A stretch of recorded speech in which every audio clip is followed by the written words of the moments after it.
N7 proving quadrilateral is a parallelogram. Can you show that the quadrilateral is a parallelogram?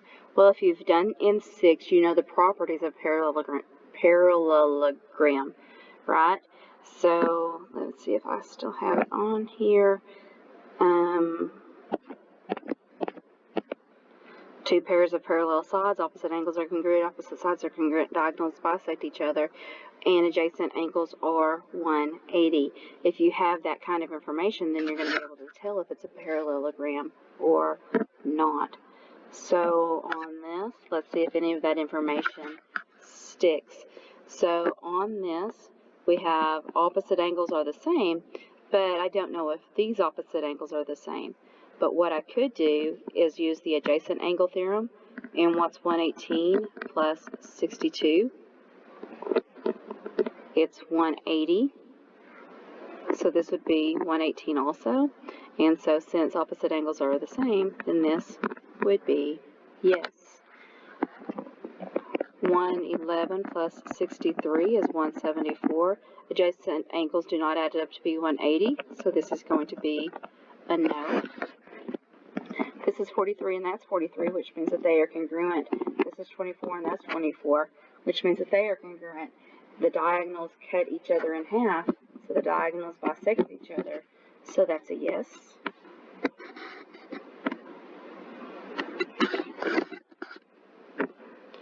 $120 plus 61 is 181, so these are not supplementary. They do not add up to be 180, so that would be a no.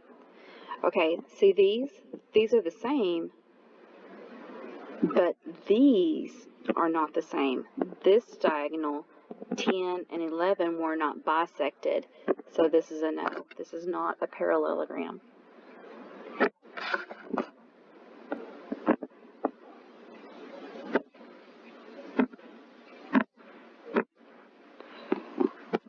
This opposite sides are congruent, and opposite sides are congruent, so that's a yes.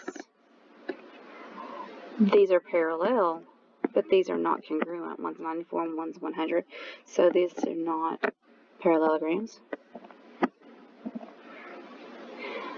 On this one, you don't have enough information. All you know is that these are congruent, that this side is congruent to this side.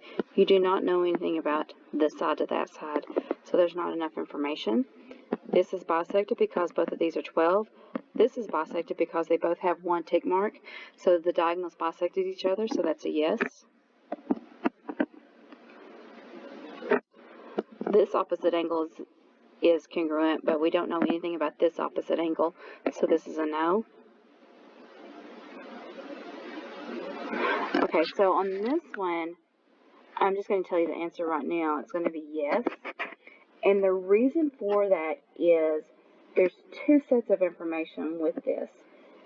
I know you don't know anything about this side to this side, but because these two sides are both parallel and congruent, then the other sides have to be parallel and congruent. So that would be a parallelogram.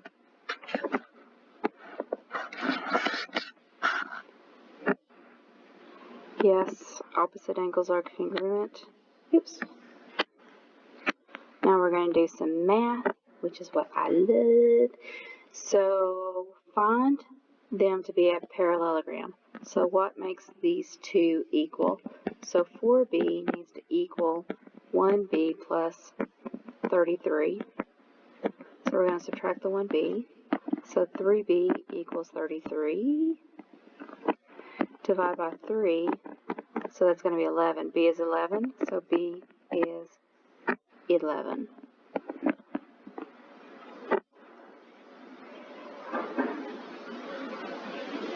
Okay. Golly, there's a bunch of ways that we could do this problem. We could set these equal to each other. We could set these equal to each other. Or we could add these to get 180. So there's lots and lots of different ways to do this because there's so much information. But let's just do opposite angles equal. To me, that's the easiest way. And we're going to use the orange angles. So I'm going to take that 8 and I'm going to move that over here, and 2 minus 8 is negative 6. And bring the negative 84 down. And then we're going to divide by negative 6. And negative divided by negative is a positive. 6 goes in 8 one time with 2 left over, which would be 14. So U is 14. What's it asking for? It's asking for U. We found it, and we got 14. That's it.